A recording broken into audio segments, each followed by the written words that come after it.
नमस्कार विद्यार्थी मित्रों। इस वीडियो में डॉक्टर रमाकांत श्रीवास्तव जी के द्वारा लिखी कविता हाइकू, जिसका शीर्षक है मेरी स्मृति। सॉरी।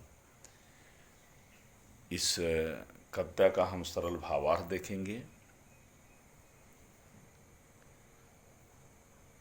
हाइकू क्या है, कैसे लिखा जाता है, इसके संदर्भ में आपको पहले वीडियो में विस्तृत जानकारी दे चुका हूँ और मैं आपको बताया था कि हाइकू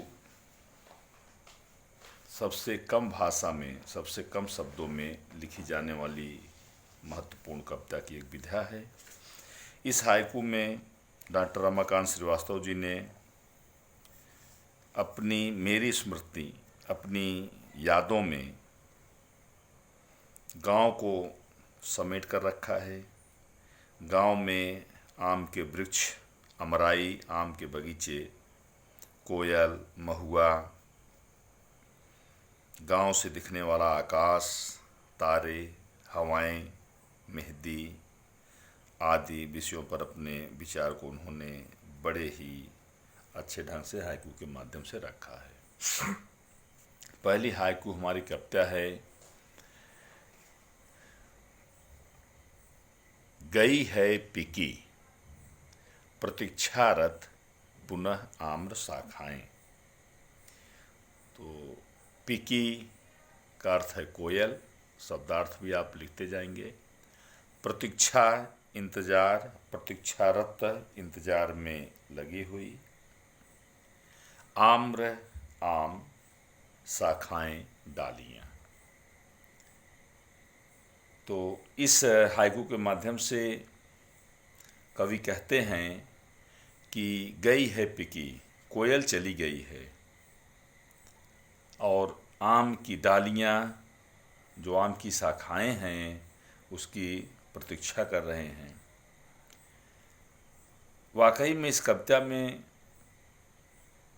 कवि ने कहा है कि कोयल के माध्यम से, एक प्रतीक के माध्यम से कवि स्पष्ट करना चाहता है कि किस प्रकार से गांव से नवयुवकों का, लोगों का पलायन होता जा रहा है। पिकी की तरह वे बाहर होते जा रहे हैं, निकलते जा रहे हैं। आम्र की शाखाएं अर्थात गांव उनका इंतजार कर रहा है। तो इस हाइकू में बताया गया है कि कोयल चली गई है, आम के पेड़ उसकी प्रतीक्षा कर रहे हैं। तो मैंने जैसा कि आपको बताया कि कोयल के माध्यम से कवि यह स्पष्ट करना चाहा है कि गांव के नवयुवक अपनी ज़रूरतों को पूरा करने के लिए, शिक्षा रोजगार के लिए गांव से बाहर चले गए हैं और गांव पिकी की तरह उनकी प्रतीक्षा कर रहा है। महुआ खड़ा बिछा श्वेत चादर, किसे जोहता। महुआ एक वृक्ष है, काफ़ी बड़ा वृक्ष होता है जिसमें श्वेत सफ़ेद प्रकार के फूल आते हैं। बिछा श्वेत सफ़ेद चादर, किसे जोहता इंतजार करता है। अब देखेंगे आप तो गर्मी के मौसम में ही उसके बाद वसंत की ऋतु होती है और वसंत के मौसम में महुआ के वृक्ष में एक सुंदर सुंदर सफ़ेद रंग के पुष्प आ जाते, फूल आ जाते हैं। और ये फूल, जो सफ़ेद फूल होते हैं, ये सुबह सुबह ज़मीन पर गिर करके एक सफ़ेद चादर का आभास कराते हैं और ऐसे लगता है कि पूरा गांव श्वेत रूपी चादर बिछाकर गांव से पलायन कर गए नवयुवकों का इंतजार कर रहा है और उनके स्वागत के लिए श्वेत चादर बिछाए हुए है। तो इससे स्पष्ट होता है, कवि से स्पष्ट करना चाहते हैं कि इसके माध्यम से कि गांव आज भी नवयुवकों का बेसब्री से इंतजार कर रहा है। तीसरी रचना है इसमें, किसकी व्यथा व्यथा दुख, छा गई बन घटा। घटा बादल, नभ है घिरा, नभ आकाश। तो इसमें देखेंगे कवि कह रहे हैं कि ग्रीष्म ऋतु का मौसम बीत जाता है तो आसमान में बादल छा जाते हैं। और कविता के माध्यम से कवि ने प्रतीक के माध्यम से कहा है कि कवि के गांव न पहुंचने पर गांव दुखी हो गया है। कवि अर्थात गांव के सभी नवयुवक, गांव के लोग जब नहीं पहुंचते तो गांव दुखी हो जाता है। और यही कारण है कि ये जो बादल छाए हुए हैं ये दुख रूपी जो घटाएं हैं वह नभ आकाश में घिरी हुई हैं। अगली हमारी रचना है, सांझ का तारा किसे खोजने आया आम निशा में, निशा रात में।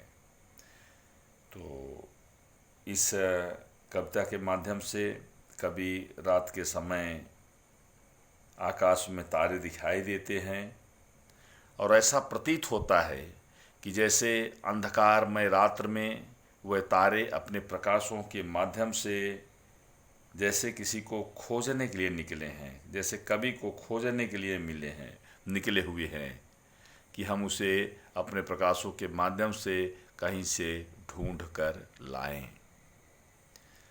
अगली हमारी रचना है, कौन संदेशा ले पवन आया है सुनने तो दो। इसके माध्यम से कवि ग्रामीण क्षेत्र की प्रकृति पवन के माध्यम से स्पष्ट करना चाहता है कि कवि के पास जब हवाएं आती हैं तो कवि को ऐसा प्रतीत होता है कि इन हवाओं के माध्यम से हमारे गांव का कोई संदेशा आया है। और कवि कहता है कि इन्हें सुनने तो दो।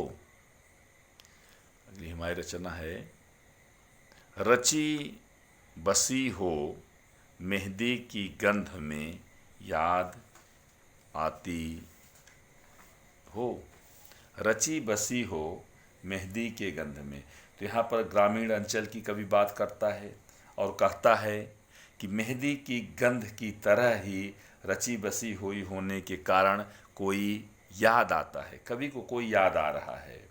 तो गांव की हवाओं में इस प्रकार से कवि स्पष्ट करता है कि गांव की हवाओं में मेहंदी की सुगंध का आभास हो रहा है।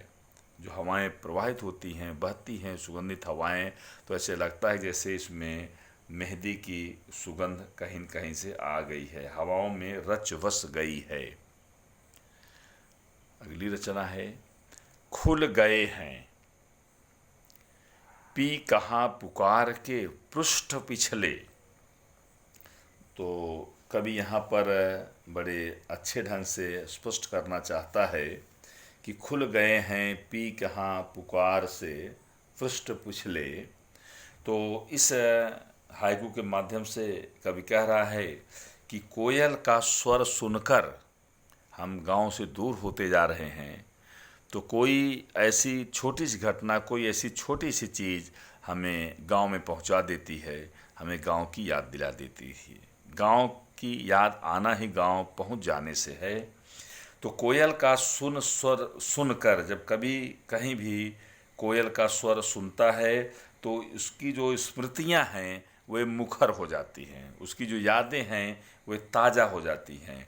कोयल की आवाज़ सुनकर कवि को गांव की एक एक याद ताज़ा हो जाती है। पृष्ठ पिछले जितने उसके अतीत के पन्ने हैं वे सब क्रमशः खुलने लगते हैं। कवि को गांव में बीता हुआ एक एक पल याद आने लगता है, उसका बचपन, और धीरे धीरे कैसे कवि बड़ा हुआ। तो एक पी कहाँ पुकार से, पी जो कोयल के संदर्भ में है, पपीहे के संदर्भ में, तो उसकी पी कहाँ की पुकार से उसके जो अतीत के पृष्ठ के पिछले पन्ने हैं वे खुल जाते हैं, यादें ताज़ा हो जाती हैं।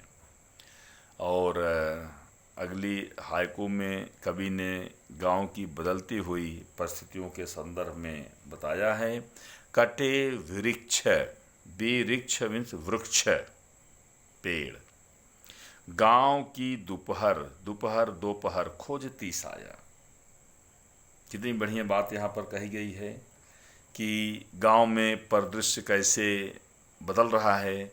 गांव का नाम याद आते ही घने आम के, महुआ के, बड़े बड़े पीपल आदि के वृक्ष, वहाँ के नदी नाले, वहाँ के कुएं, छप्पर वाले घर, गांव का नाम लेते ही ये सब चीज़ें हमारे जहन में आ जाती हैं। लेकिन आज परिस्थितियाँ बदल गई हैं। आज हम अपनी ज़रूरतों को पूरा करने के लिए कटे वृक्ष, बहुत से कारणों से गांव के लोगों ने वृक्ष काट डाले, परिणामतः वृक्ष के द्वारा मिलने वाली छाया नहीं मिलती। परिस्थितियाँ कैसी बदल गई हैं, दोपहर खोजती साया।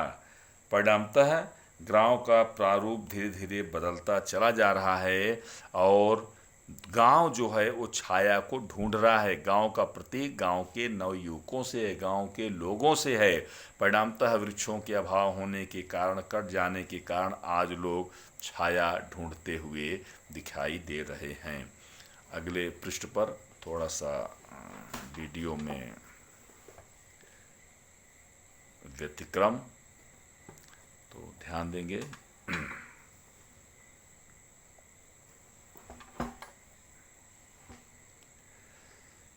फिर है, गांव मुझको मैं ढूंढता गांव को, गांव मुझको मैं ढूंढता गांव को।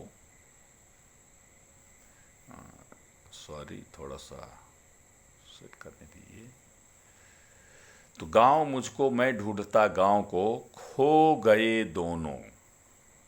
इतनी बढ़िया बात कही गई है कि गांव, जैसे कि मैं बताया, गांव का नाम याद आते ही हमें गांव की पगडंडियाँ, गांव के कुएं, तालाब, घने बाग, वहाँ के लोगों की संस्कृति, परिस्थितियाँ, आज चीज़ें हमें याद आती हैं। लेकिन आज बातें बदल गई हैं। आज मैं गांव मुझको मैं ढूंढता गांव को, खो गए दोनों, दोनों दूसरे को ढूंढ रहे हैं। कवि कह रहा है कि शहर में रहने के कारण लोगों की जीवन शैली है, लोगों का रहन सहन है, उसमें काफ़ी परिवर्तन हो गया है। गांव मुझको का आशय है कि कभी शहरी क्षेत्रों में है तो शहर को काफ़ी परिवर्तन हो गया है, और साथ ही गांव में भी बदलाव आ गया है। गांव में भी काफ़ी ज़्यादा परिवर्तन हुआ है। यही कारण है कि गांव मुझको ढूंढ रहा है और मैं गांव को ढूंढ रहा हूँ। अर्थात गांव शहर को न पहचान रहा है, न शहर गांव को पहचान रहा है। दोनों की परिस्थितियों में काफ़ी परिवर्तन हुआ है। वर्षा की साँझ बजाते शहनाई, छिपे झिंगुर। झिंगुर वर्षा के मौसम में निकलने वाला एक विशेष प्रकार का कृमि कीटक, मिट्टी का कीड़ा, जो पतंगे की तरह उड़ता भी है और उसकी आवाज़ें सुनाई देती है। कभी को यह आवाज़ कोई साधारण आवाज़ नहीं बल्कि शहनाई की तरह सुनाई देती है। तो यह एक वर्षा ऋतु के समय होने वाली परिस्थितियों का वर्णन यहाँ पर कवि जी ने किया है कि वर्षा के मौसम में शाम के समय गांव में झिंगुर बोलने लगते हैं, और झिंगुर के बोलने से, छिपे हुए झिंगुरों के बोलने से कवि को वैसा प्रतीत होता है जैसे पूरे गांव में शहनाई की सुमधुर आवाज़ सुनाई दे रही हो। अगला पद, बजाने आई पीकी छिप बांसुरी। अमराई में, अमराई का आशय यहाँ पर आम के बगीचे से है। पीकी कोयल, बजाने आई, तो यहाँ पर आप देखेंगे तो कभी अमराई में जो परिस्थितियाँ होती हैं कोयलों के रहने से, उसका वर्णन किया है कि कोयल अमराई में आ गई है और अमराई में आने के बाद बंसी की धुन जैसी उसकी जो मीठी सुमधुर आवाज़ है वह सुनाई देती है। बजाने आई अर्थात पुनः जो पिकी है वह अमराई में वापस आ गई है और उसकी जो सुमधुर आवाज़ है वो बांसुरी की तरह, बंसी की तरह हमें सुनाई देती है। फूल खिलता महक मुरझाता स्वप्न बनता। तो परिस्थितियों का वर्णन कवि इसके माध्यम से यहाँ पर किए हुए हैं कि फूल खिलता महक मुरझाता स्वप्न बनता, यहाँ पर फूल खिलते हैं और उनमें सुगंध आती है, अंत में वे मुरझा जाते हैं। इसका आशय है कि फूल खिलते हैं, महकते हैं और अंत में एक स्वप्न जैसे मुरझा जाते हैं। जैसे हम तमाम अपनी यादों को ताज़ा करते रहते हैं और वह स्वप्न जैसी चीज़ें होती हैं, साकार नहीं हो पाता। अगला, ग्रामीण परिस्थितियों में, ग्रामीण क्षेत्र में सुबह कैसे होती है, उसका दृश्य कैसे होता है, प्रभात की शुरुआत कैसे होती है, जिसका वर्णन किया गया है कि बड़े सवेरे उड़ जाती चिड़िया जगाता कौन। बड़े सवेरे उठ जाती चिड़िया जगाता कौन। तो कवि को बड़ा आश्चर्य होता है, बड़ी अचंभी चीज़ें लगती हैं कि हम आप जागते हैं तो कोई जगाने वाला होता है। हो सकता है कि उसे कोई जगाता हो। आदमी आजकल तरह तरह के साधनों का उपयोग करता है, अलार्म लगा लेता है, लेकिन ग्रामीण परिस्थितियों में एक निश्चित समय पर सोना, निश्चित समय पर उठना, तो पक्षी सुबह उठकर चहचहाने लगते हैं। उनकी आवाज़ सुनकर पक्षी सुबह उठते हैं और उनकी चहचहाट से, उनकी आवाज़ से पूरा गांव उठता है। पर न जाने उन पक्षियों को सुबह कौन जगाता है। कवि ने प्रश्न किया है, बड़े सवेरे उठ जाती चिड़िया जगाता कौन। पूरे पक्षियों के चहचहाट से, इनकी आवाज़ से पूरा गांव उठ जाता है, लेकिन इन पक्षियों को कौन जगाता है। ये गांव की परिस्थितियां हैं। और अंतिम यहाँ पर हाइकू है, इसे आप देखेंगे। आए कोकिल धुन बंसी की गूंजे बौर महके। तो आम के बगीचे में बौर की महक आ गई है। बौर मंजरियां जिसे कहते हैं, जो आम आदि में फल आने के पहले जो उसके पुष्प होते, फूल होते, उनको हम बौर या मंजरियां कहते हैं। तो आम के बगीचे में बौर की महक फिर से आ गई है और उस महक के आ जाने पर कोयल भी आ जाती है और कोयल के आ जाने पर सबको उसके द्वारा सुमधुर उठने वाली आवाज़ बंसी की तरह लोगों को सुनाई देने लगती है। तो इस प्रकार से हमारा ये मेरी स्मृति, जो एक बढ़िया डॉक्टर रमाकांत श्रीवास्तव जी के द्वारा रचित एक रचना थी, उसको हाइकू थी, उसको हमने सुना। और विद्यार्थी मित्रों, इस कविता में जैसा कि मैं आपको बताया कि कवि ने गांव में आम के वृक्ष, महुआ के वृक्ष, कोयल, आकाश हैं, तारे हैं, पवन है, मेहंदी है, झींगुर हैं आदि के विषय में अच्छी चीज़ें बताई और उनको स्थान दिया है कविता में। तो इस प्रकार से कविता समाप्त होती है। इस वीडियो के बाद में आपको इसके प्रश्नोत्तर या जो हमारा कृत्य कार्य होता है, इसका PDF में भेजता हूँ। धन्यवाद।